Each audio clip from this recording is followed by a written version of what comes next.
Now let me get right away to the first rule of success. The first rule of success is to have a vision.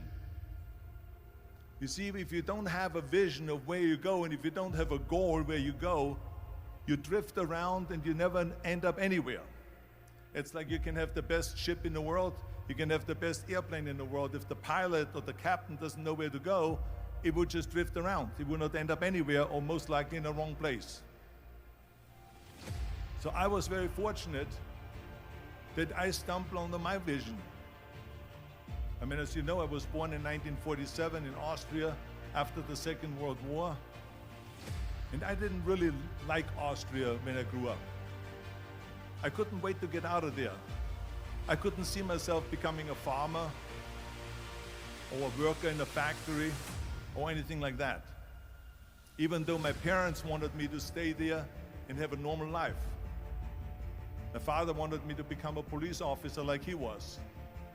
My mother wanted me just to stay there and marry a girl with the name of Heidi, hopefully,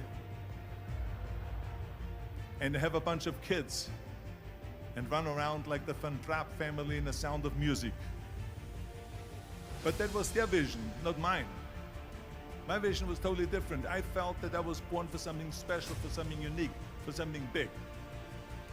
So I was searching. Then one day I went to school. I remember I was 11 years old, and they showed a documentary about America.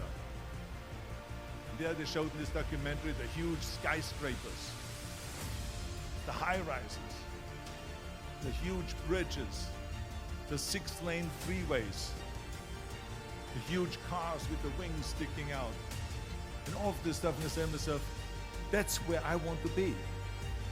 I don't want to be around here with these little farmhouses and these little buildings and everything is old. I want to be in America. But now the question was just, how do you get to America? In those days, it was a very expensive trip. It's not like today. So again, I was very fortunate that one day after school, I walked by a store in Graz, which was called Brühl. And it was the only store that really sold kind of American stuff. So one day, they had jeans there, American jeans. And then they had the Bullwalker. And then they had an expander, and some barbells and some dumbbells and an exercise bench in the window. So I went inside and I looked around and I looked at this stuff, and then I saw a magazine. It's a bodybuilding magazine that had Reg Park on the cover. Reg Park was then a 3-time Mr. Universe. And I saw him on the big screen as Hercules. And on the cover it said, how Reg Park, Mr. Universe, became the Hercules star. That's what the cover story was all about. So I looked at the cover and I said to myself, I got to get this magazine. So I bought the magazine, I took it home and I read it over and over from the front page to the back. It had everything in there, how he trained, how he was working out in Leeds, England, in a factory town, how he worked out every day for 3-4 hours and became the strongest man of Europe, and how he won Mr. Europe and Mr. Great Britain, and then eventually Mr. Universe.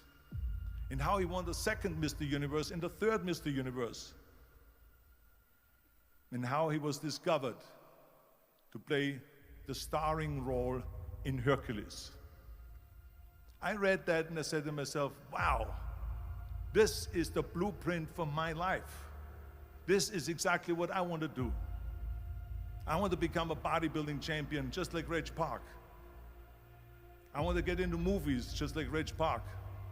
And I want to make millions of dollars and be rich and famous just like Reg Park.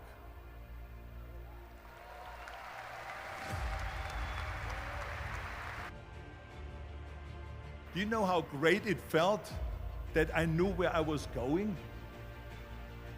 Imagine the majority of people don't know where they're going. I knew where I was going, that I'm going to become this bodybuilding champion just like him.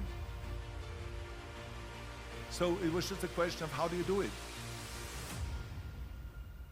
I was so relieved because when you have a goal, when you have a vision, everything becomes easy. Because remember that In America, for instance, when you study, you will see the percentage of people that like their jobs. 74% hate their job in America. Now, this is not much different when you come to Europe.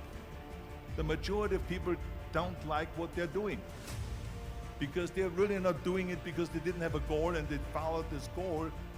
They just aimlessly drift around, and then all of a sudden there's a job opening, so they get that job because you have to work. But then when you work, it's a chore. It's work. It's not fun. So if you think about only a quarter of the people really enjoy what they're doing in life. That is unbelievable if you think about it. So I felt so blessed that I knew what I was doing. It's like a medical student that studies and knows he wants to become a doctor. You know where to go. So I knew where to go. So people always ask me, when they saw me in the gym in the pumping iron days, they say, why is it that you're working out so hard? 5 hours a day, 6 hours a day, and you have always a smile on your face. The others are working out just as hard as you do, and they look sour in the face. Why is that? And I told people all the time, I said, because to me, I'm shooting for a goal. In front of me is the Mr. Universe title. So every rep that I do gets me closer to accomplishing that goal, to make this goal, this vision turn into reality. Every single set that I do, every repetition, every weight that I lift will get me a step closer to turn this goal into reality. So I couldn't wait to do another 500-pound squat. I couldn't wait to do another 500-pound bench press. I couldn't wait to do another 2,000 reps of sit-ups. I couldn't wait for the next exercise, for the next half hour posing and all the kind of things that you have to do to be a champion. I felt so great knowing where I was going, and I tell you, it worked. I mean, think about it. And at the end, I was just not visualizing just my exercise, but I was really lifting the trophy over my head. That's what I was thinking about.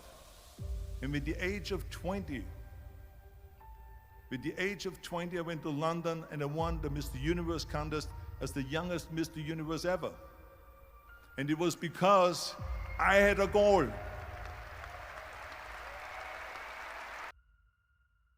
And this is no different than anything else, what I'm talking about. This is not just about bodybuilding. It was the same in acting. I remember when I was doing Conan the Barbarian. I was crawling on the rocks with a sword in my arm, crawling on all four. And of course, being that it's Conan, I didn't have clothes on or anything like that, right? So I was kind of, my knees were bare, my elbows were bare and everything else, and I'm crawling on the rocks. So after 10 takes, my elbows were bleeding and my knees were bleeding. And the director came to me and he said, Arnold, I'm so sorry that you have to go through this, but we need one more take, a close-up of you crawling with the sword towards the camera. Can you handle one more take? And I said to him, I don't know what you're talking about. He says, I'm totally fine. He says, but you're bleeding. I said, because I don't feel it, because I can visualize what the scene will look like in a film. And I'm so excited about this scene.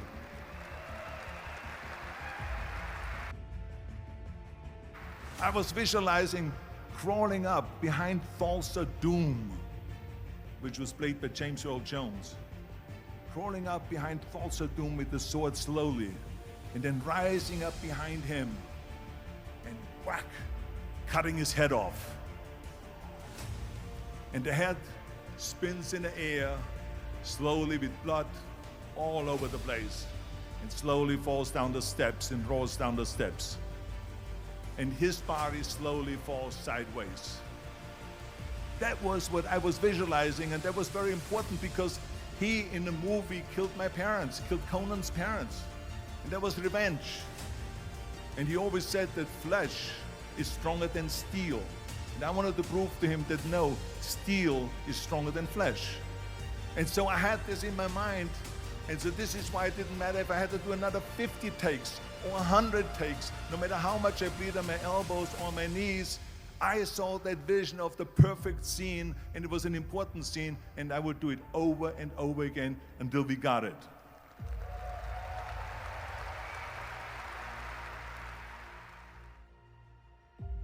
And the same thing is also in politics. I remember that in politics, I had a very clear vision that I will be the leader of California. This is as far as I could go because I was not born in America, so I could not run for president. So being the governor of the fifth largest state, I should say the largest state, the fifth largest economy in the world, was for me really the ultimate title, the ultimate accomplishment in politics.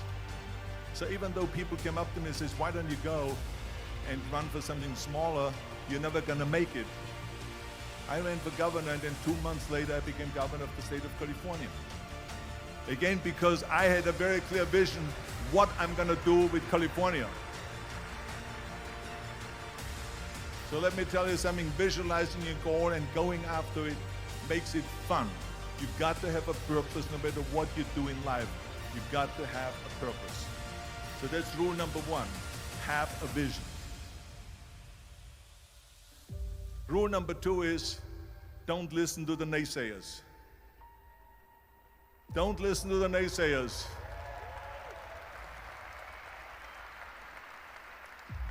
Everything I ever did, the thing that I heard out of people's mouth was, that's impossible. That can't be done. Or no. I remember when I wanted to be a bodybuilding champion, including my parents and everyone else around me, said this is impossible. Why don't you become a ski champion? That's what they do in Austria. Or a bicycle champion, or do some track and field. You can't be a bodybuilding champion. That is exactly what I heard, and of course I proved to the people that it can't be done. So whenever someone said to me, it can't be done, I heard it can be done. When they said no, I heard yes. And when they said it's impossible, I heard it is possible. Because I am a strong believer. I'm a strong believer of what Nelson Mandela said, that everything is always impossible until someone does it. Well, I'm going to be the one, I said to myself, I'm going to do it and I'm going to show it to them. Maybe it has never been done before. That's perfectly fine with me. But I'm going to do it. And I did not listen to the naysayers.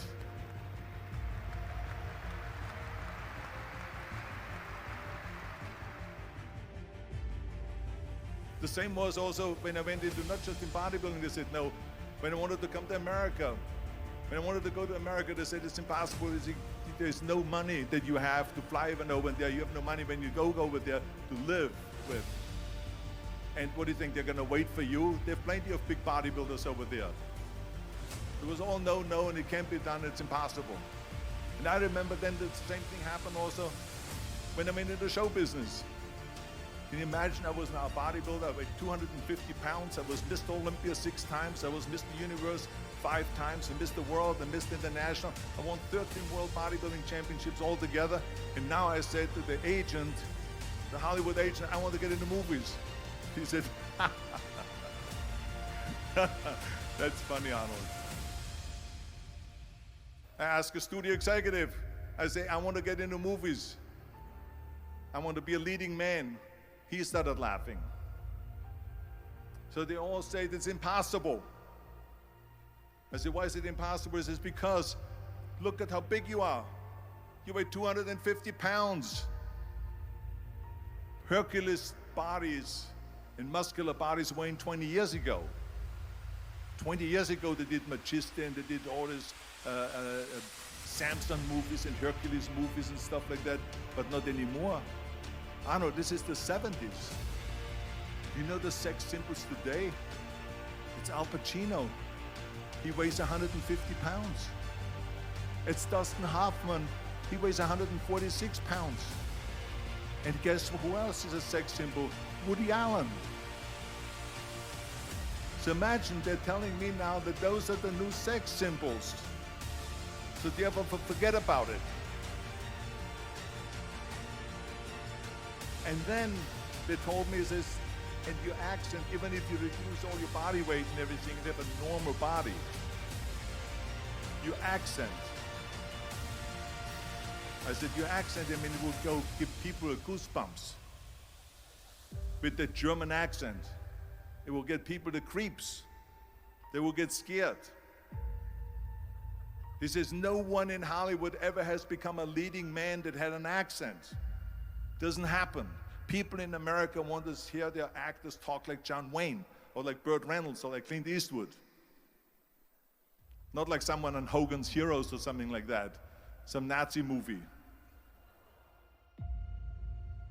That's the kind of stuff that I heard. They said, no, you see, it's impossible. And plus your name who can pronounce Schwarzenschnitzel or something like that. No one can pronounce that, so forget about it, Arnold. This is the kind of thing that I heard. Imagine, you go from studio executive to studio executive, from agent to agent, from manager to manager, and they all said exactly the same thing. Now that's very encouraging, isn't it? But you know something? I didn't give a shit. I didn't. I believed that I can be a leading man. I believed that I could be another Clint Eastwood, or another Burt Reynolds, or another Warren Beatty, or whatever those characters were, Charles Bronson and so on. I believed that I could be those people. I said, there's enough room on that ladder that I can fit up there.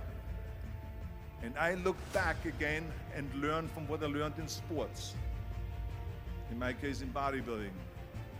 It's all about the hard work that you put in. I said to myself, in bodybuilding, I worked out 5-6 hours a day. I'm going to do the same thing now for acting.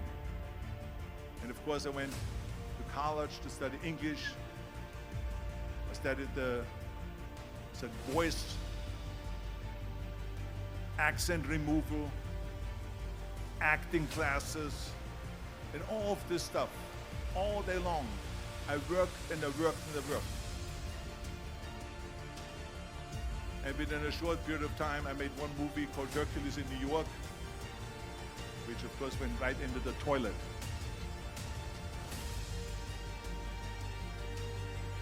But it didn't discourage me. I still had the same vision. And then all of a sudden I did Streets of San Francisco. I did Stay Hungry and Pumping Iron and The Villain. And then all of a sudden I was asked by Dino De Laurentiis and by Universal Studio, the biggest studio, to star in Conan the Barbarian.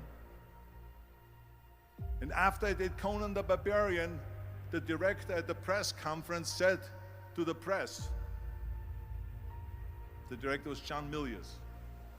He said to the press, if we wouldn't have had Arnold, we would have had to build one. So think about that. The very body that they said can never be sold because the time is wrong.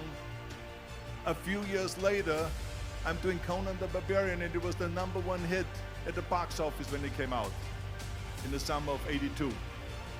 Think about that. And the director says, if we wouldn't have had his body, we would have had to build one. So all of a sudden, my body became an asset, not a liability. And the same thing was with Terminator. After we were finished filming Terminator, Jim Cameron said to the press, if Arnold wouldn't have had that accent and talked like a machine,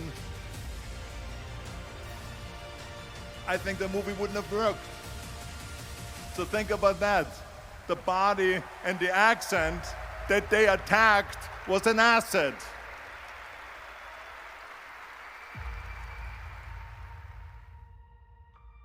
But I didn't listen to those losers. I didn't listen to them at all. Because that's exactly the way it was in politics again, when everyone said no, no, no, and it can't be done. And then became governor of California. And this is with everything like that. This is just the reality of it, is that you cannot listen to the naysayers. So this is a very important lesson for all of you. So when someone says, no, this is a stupid idea, you in your mind, you don't have to say it, but in your mind just say this, fuck you. You're an asshole. What do you know?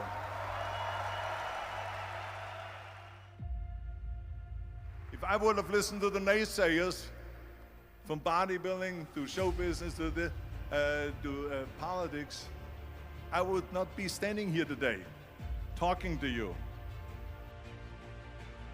And the next thing, the third point that I'm gonna make to you is work your ass off. There is no magic pill. There is no magic out there. You cannot get around. You have to work and work and work. And it drives me crazy when people say that they don't have enough time to go to the gym for 45 minutes a day and work out. Or to do something for 45 minutes to an hour a day to improve. If it is physically improve or if it is mentally to improve. Imagine you read 1 hour a day about history. How much you will learn after 365 hours in 1 year. Think about if you study about the history of musicians, of composers, how much you would know. Imagine if you would work on a business, on some business that you want to develop every day for an hour. Imagine how further along you will go and get. So it drives me nuts because when people say we don't have the time, we have 24 hours a day.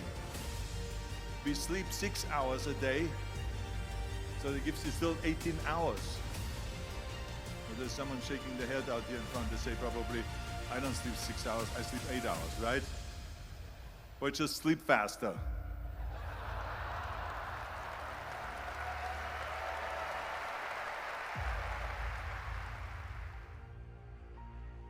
So we have 18 hours a day. The average person works around 8 to 10 hours. So let's assume it's 10 hours, so we have 8 hours left. Then you travel around an hour a day, maybe 2 hours a day.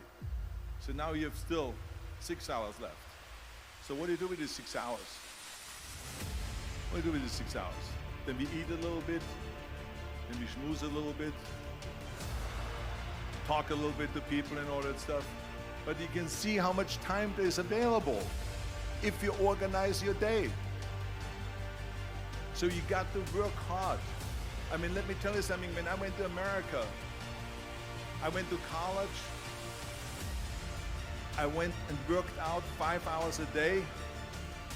And I was working on construction.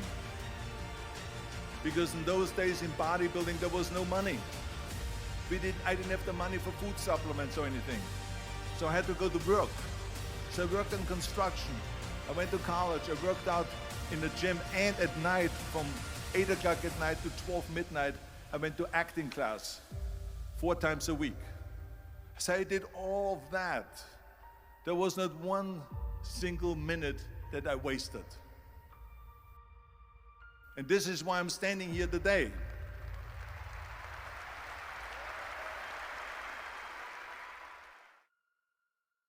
I became very friendly with Muhammad Ali in the 70s. And Muhammad Ali worked his butt off. And I saw it firsthand. And I remember that there was a sports writer that was there in the gym when he was working out and he was doing sit-ups. And they asked him, how many sit-ups do you do? And he said, I don't start counting until it hurts. Now think about that. He doesn't start counting his sit-ups until he feels pain. That's when he starts counting. That is working hard.